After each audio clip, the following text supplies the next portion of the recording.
I think that there are some areas where you have to search for a win-win solution and for cooperation with the Chinese, because everyone is better off that way.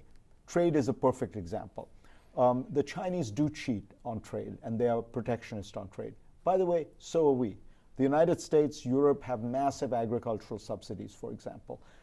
We have all everything the Biden administration is doing with regard to this Build Back Better plan, the Buy America provisions in that, are protectionist. They are against the spirit of the World Trade Organization.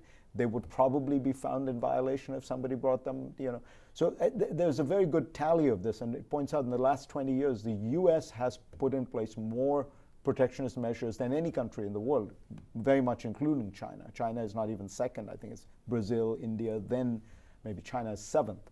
So China has many non-market features that are a huge problem. But I believe that there are win-win solutions here, because the Chinese also want trade. They also want to be able to be a player in a system in which they're increasingly moving up the value chain. So do you know who the largest filer of patents as a single company in the world last year was? Huawei.